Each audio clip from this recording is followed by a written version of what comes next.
Welcome back to my channel, everybody. This is your news report, second stimulus check update, and second stimulus package update for Christmas Day 2020. Now, I hope everybody's having a great Christmas Day.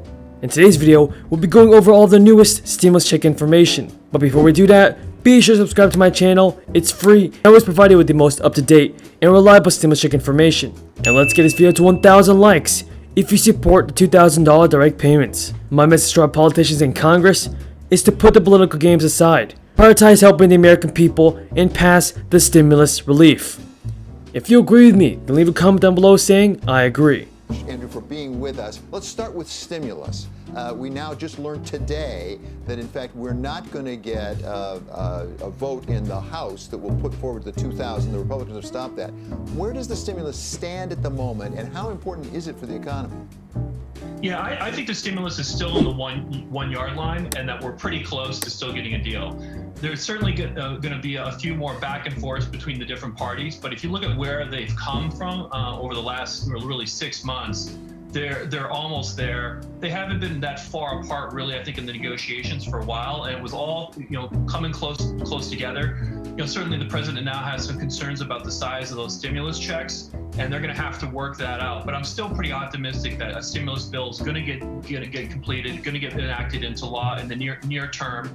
It's always difficult to predict exactly when, but it's coming, and that will be really good for the U.S. economy, especially small businesses who really need the Paycheck Protection Program.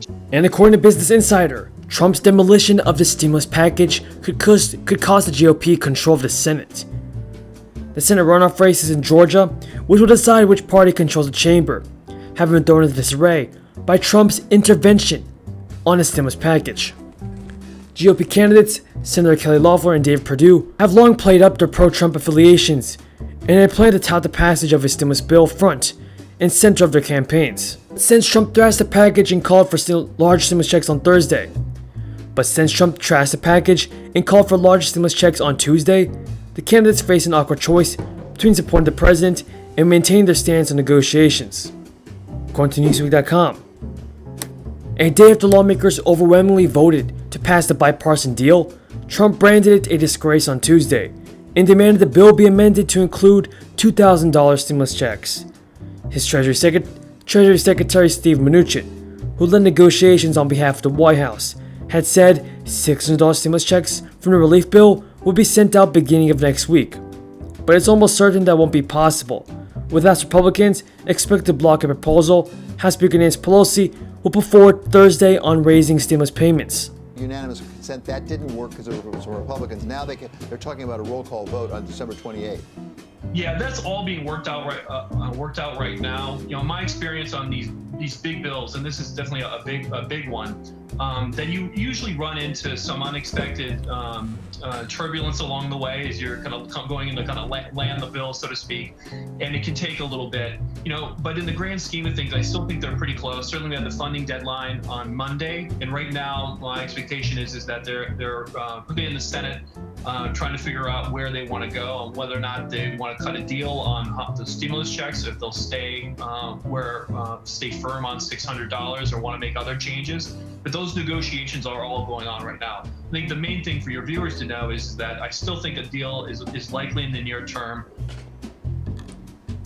The stakes are high as millions of Americans desperately await additional federal assistance, with the pandemic continuing to ravage the country.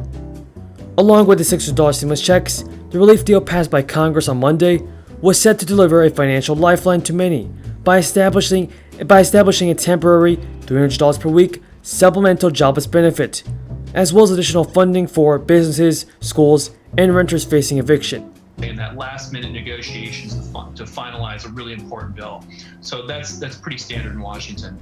So I remain optimistic.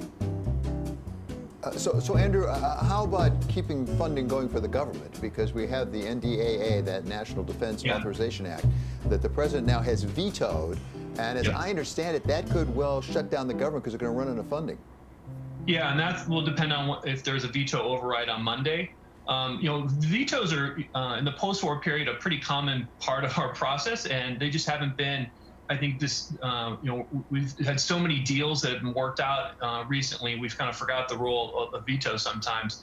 but Congress, now has the chance to override that veto. It looks like they may have the votes to do that, so we should know on Monday. Without the aid, the end to two expanded unemployment programs from the CARES Act on December 26th would push almost 5 million people, including more than 1 million people, including one into poverty next month, according to a report from Columbia University's Center on Social Policy. Democrats had pushed for large stimulus checks in the relief deal, arguing that $600 payments are far less generous than the $1,200 checks that the CARES Act delivered. Now Newsweek goes on to report that the bill was attached to a $1.4 trillion spending bill to fund the federal government through the fiscal year. So Trump's interjection also risks a government shutdown next week. While Democrats backed Trump's demand for $2,000 stimulus checks, they denounced the president's hint that he would not sign the package because the broader spending bill included routine provisions like foreign aid that he deemed wasteful and unnecessary. Everyone tell me in the comments down below, do you believe that President-elect Joe Biden will be able to pass more stimulus relief when he's inaugurated into office on January 20th? Leave a comment down below saying yes or no. With that being said, folks, that's all the news in today's video. If you found this video useful, be sure to subscribe to my channel and click the notifications bell. Thank you for watching, everybody, and until next time, have a great day.